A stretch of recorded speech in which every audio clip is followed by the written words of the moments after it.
안녕하세요. 사랑하는 성도 여러분들, 주님의 이름으로 여러분들을 문안합니다. 오늘은 하박국 두 번째 시간입니다. 하박국 1장 5절부터 11절까지의 말씀에 대해 함께 생각해 보도록 하겠습니다.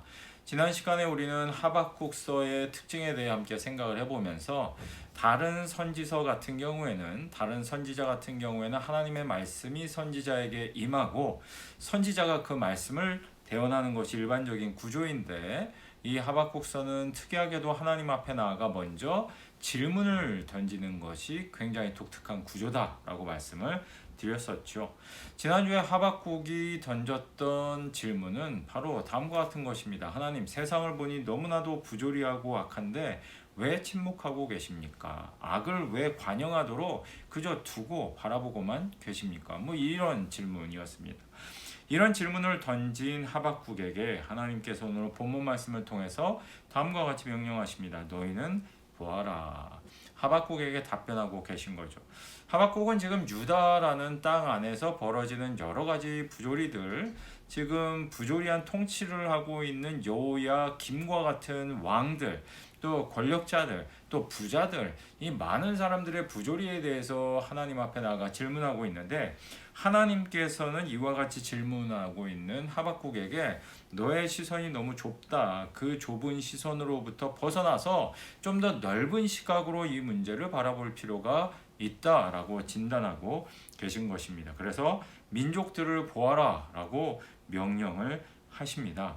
하나님의 답변은 어떤 것이었느냐 하면, 지금 유다 가운데 일어나고 있는 이 부조리와 악행들을 바로잡기 위해서 신흥 강대국으로 일어나고 있었던 바벨론이라는 나라를 들어서 이 유다 땅의 악행을 징계하시겠다라고 하나님께서 답변을 하고 계신다는 거죠. 그런데 이와 같은 해결책은 사실 하박국으로서는 상상도 할 수 없었고, 보다 넓은 안목으로 보라고 하나님이 요구하셔서 좀 넓게 생각해 보려고 넓은 마음으로 이렇게 보고 경청을 해봤는데도 이 답변이 하박국 입장에서 잘 이해가 안 되는 거예요. 왜냐하면 유다 땅에서 벌어지고 있는 썩은 정치 지도자들, 또 위정자들, 이 같은 사람들도 악한 것이 분명하지만 어떻게 보면 바벨론이라는 나라는 더 악하거든요. 유다보다 더 악한 사람들이라는 거죠. 그 빈대 잡으려다가 이 초가 삼간을 태운다는 그런 말이 있는 것처럼, 작은 악을 징계하기 위해 더 큰 악을 들어서 하나님께서 사용하신다라는 말이 하박국 입장에서 볼 때는 잘 이해가 되지 않는 그런 어떤 일이었어요. 그래서 이거는 사실 자격이 없는 사람들인데 어떻게 이 나라를 들어서 좀 유다를 징계하려고 하십니까? 라는 의문을 분명히 품을 수 있었다는 거죠. 사실 이 고대 근동 자료에 의하면 이 서아시아 지역을 점령할 때에 이 바벨론이라는 나라가 굉장히 사납고 굉장히 빠르고 맹렬했던 그런 나라로 그려지고 있습니다. 605년에 일어났던 갈그미스에서 이집트 군대와 이제 전투를 벌이게 되는데, 여기서 이제 승리를 하게 되죠. 그리고 그 여세를 몰아 대략 300km를 추적하여 이집트 군대를 완전히 괴멸시켰다라는 기록을 역사 가운데서 찾아볼 수 있는데요.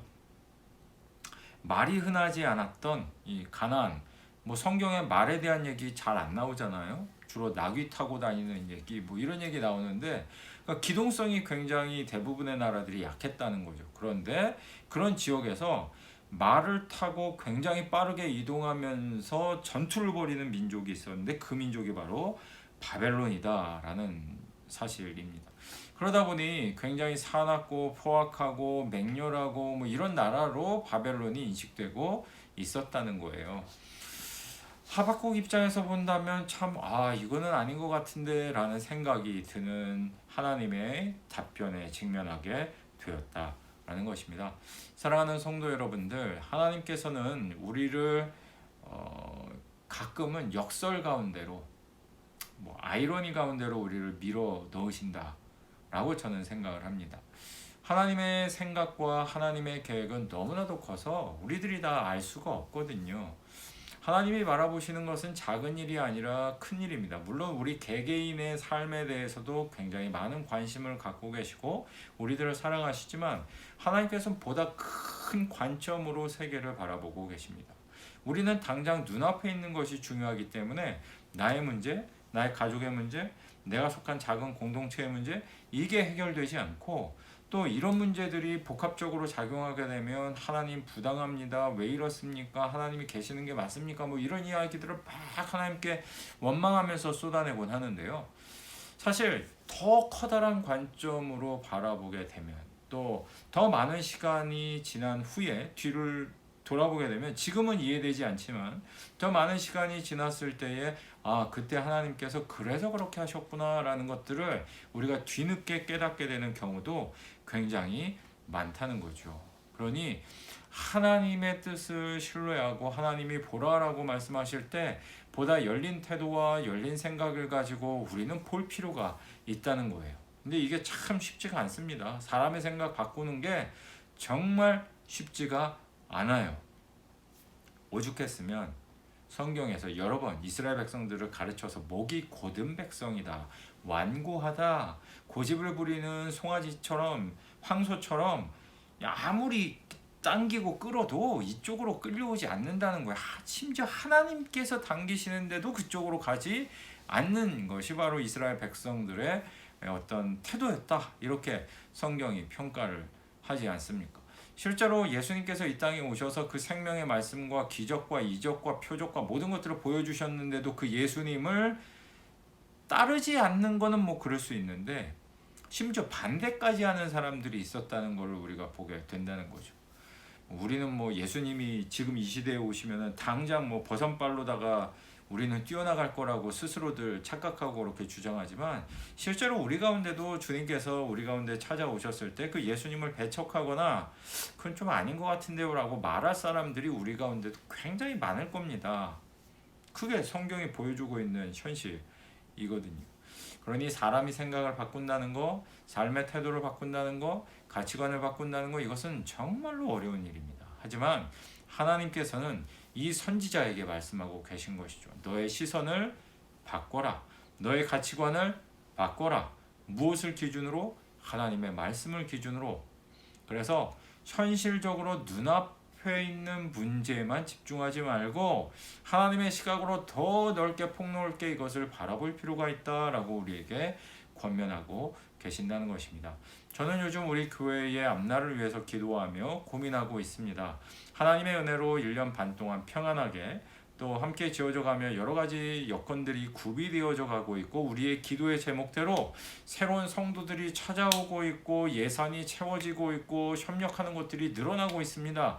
만약 그렇다고 한다면 보다 이제 넓은 시각으로 바라볼 필요가 있지 않는가. 과거에 묶여있기보다는 우리는 이제 어디로 갈 것인가, 어떤 공동체를 지향할 것인가, 다른 교회랑 어떤 차이점을 가지게 될 것인가, 우리는 무엇을 하기를 원하는가, 이런 점들에 대해 고민해 볼 시기가 되었다는 것이죠.